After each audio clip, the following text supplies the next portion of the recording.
Compulsory ఒప్పుకునేటట్టు కొట్లాడదాం. ఈడికెళ్ళి CCI దగ్గరికి పోదాం. నేను ఈడికి వస్తుంటే రామన్న సాబ్ చెప్పిండు, అన్న మా పరిస్థితి ఎట్లున్నదంటే మా రైతులది ఆదిలాబాద్ లో కొనబోతే కొరివి అమ్మబోతే అడిదన్నట్టు అయిపోయింది మాది. కేసీఆర్ గారు ప్రభుత్వం పోయినాక కరెంటు చక్కగా వస్తలేదు, రుణమాఫీ చక్కగా కాలేదు, పోనీ యూరియా బస్తాలు ఇస్తారంటే యూరియా బస్తాలు ఇస్తలేడు, ఆఖరికి అమ్ముకుందామంటే ఇవాళ కొనేటోడు కూడా దిక్కులేడు. ఏం చేయాలన్నా మా బతికిట్లు అయిపోయింది. ఇవాళ ఇక్కడ ఉన్నదేమో చూస్తే బీజేపీ ఎమ్మెల్యే, ఆడ ఉన్నదేమో బీజేపీ ఎంపీ. నిజంగా చెప్పాలంటే సిసిఐ కేంద్ర ప్రభుత్వ రంగ సంస్థ, సిమెంట్ కార్పొరేషన్ కాటన్ కార్పొరేషన్ రెండు ప్రభుత్వమే. ఇక్కడ సిసిఐ తెరిపిస్తా అని చెప్పారు ఎలక్షన్లకు ముందు, యాదుకున్నదా?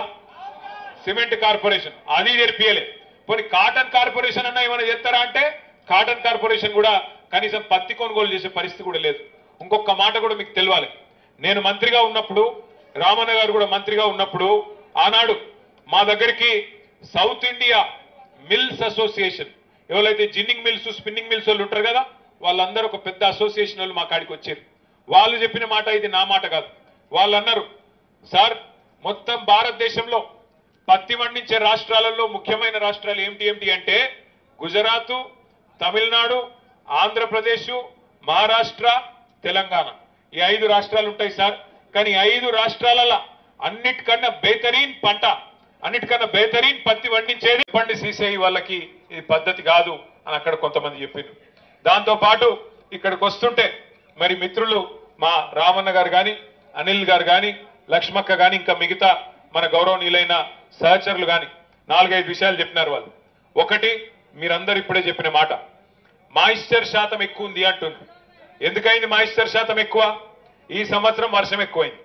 అంతేగా తెలివనోడు ఎవడున్నాడు ఇక్కడ? వర్షాలు ఎక్కువ ఉంటాయి. ఆదిలాబాద్ అంటేనే నల్లరేగడి నీళ్ళలు, మరి నల్లరేగడి నీళ్ళల్లో నీళ్లు కూడా ఎక్కువ గుంజుతుంది.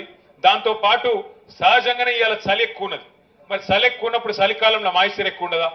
గంతమందం కామన్ సెన్స్ కూడా లేదా? ఎంత అన్యాయం అంటే ఇవాళ ఇప్పుడే రామన్న గారు చెప్తున్నారు, మన ప్రభుత్వం ఉన్నప్పుడు ఇదే అధికారులు, ఇదే సిసిఐ, కానీ ఆ రోజు 20% ఉన్నా 22% తేమ ఉన్నా ఆ రోజు కొనిపించింది కేసీఆర్ గారి ప్రభుత్వం. నడిపెట్టోనికి తెలివి ఉంటే, నడిపెట్టోనికి రైతు మీద ప్రేమ ఉంటే, నడిపెట్టోడు రైతు బిడ్డ అయితే బరాబర్ రైతులకు న్యాయం జరుగుతుంది. కానీ ఇవాళ ఎట్లున్నది పరిస్థితి ఒక్కసారి ఆలోచన చేయండి. ఒక దిక్కేమో మాయిశ్చర్ అని కట్టింగ్ పెట్టుడు, అట్లా రైతుల పుట్టగొట్టుడు, ఇంకో దిక్కు ఇంకా ఘోరం, ఇలా రైతులు చచ్చిపోతుంటే కూడా ఒకటే రోజు 2 పత్తి రైతులు ఆత్మహత్య చేసుకున్నారు. నిన్నగాక మొన్న ఒక రైతు ఇక్కడనే పక్కనే కుమ్మరి ప్రేమేందర్ అని రుయ్యాడి, ఆయన కూడా ఆత్మహత్య చేసుకున్నాడు. పట్టించుకున్నోడు లేడు, అడిగినోడు లేడు. అట్లాగే సంవత్సరంలో మనం ఉన్నప్పుడు, మన ప్రభుత్వం ఉన్నప్పుడు కొనుగోలు ఏ స్థాయిలో జరుగుతుండే, ఇవాళ ఏ స్థాయిలో ఉన్నదో ఆలోచన చేయండి.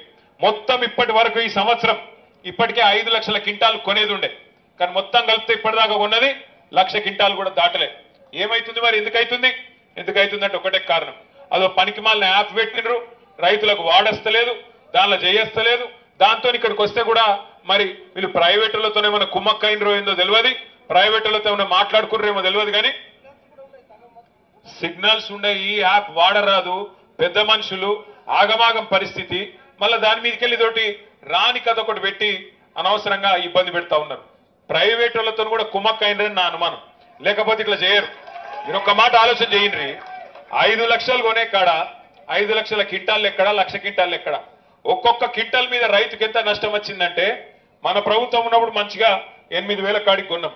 ఇవాళ నిజానికి ధర ఇవ్వాల్సింది 8,100, కానీ ఎంత ఇస్తున్నారు? బయట ప్రైవేట్లు అమ్ముకుంటే 5,900, 6,000, 6,200 ఎక్కువ వస్తున్నది. అంటే దగ్గర ఒక్కొక్క రైతుకు 1,200 నుంచి 1,400 దాకా నష్టం వస్తున్నది ఒక మరి క్వింటాల్ మీద. అంటే ఏ రకంగా ఎంత నష్టమవుతున్నది దీన్ని బట్టే మీరు అంచనా వేయచ్చు. ఇంకొక దిక్కు ఇంకా విచిత్రమైన విషయం, కుటుంబ సభ్యులు ఉంటారు. ఇప్పుడే మా తమ్ముడు చెప్పిండు, అన్న మా అమ్మ పేరు మీద పొలం ఉన్నది, సోయాబీన్ వండించినాము, సోయాబీన్ వండి అన్నట్టు మా అమ్మ ఇక్కడికి వచ్చి అమ్మాలంటే 55-60 ఏళ్ళు ఉన్న పెద్ద మనిషి, మరి ఆమెకు మొఖాలు నొస్తున్నాయి, ఆమె ఇక్కడికి రావాలి, ఫింగర్ ప్రింట్ వేయాలంటే ఇది ఎక్కడి కథ? నేను కొడుకును వయసులో నన్ను మరి నేనేం పనికి వస్తా, నేను చేస్తా అంటే నేనేమన్నా లంగనా, దొంగనా, స్మగ్లర్నా? నేనేడి కొంట పోతా? ఈ పాటి దానికి మేమేమైనా కోట్ల రూపాయలు సంపాదించుకుంటామా? మా అమ్మ వండించింది నేను వచ్చి మార్కెట్లో అమ్ముతా అంటే వీళ్ళకేం నొచ్చింది అని అడిగాడు. కరెక్టేనా? ఇది పద్ధతేనా? ఈ ఫింగర్ ప్రింట్ విధానం పెట్టి ఆఖరికి పెద్ద వయసులో ఉండే పెద్ద మనుషులను కూడా ఆగం చేసి ఇబ్బంది పెడుతున్నారు అనే మాట. అచ్చా ఇప్పుడు మనం వస్తున్నామని చెప్పి ఫింగర్ ప్రింట్ తీసేసారట, మంచి పని చేసారు, సంతోషం.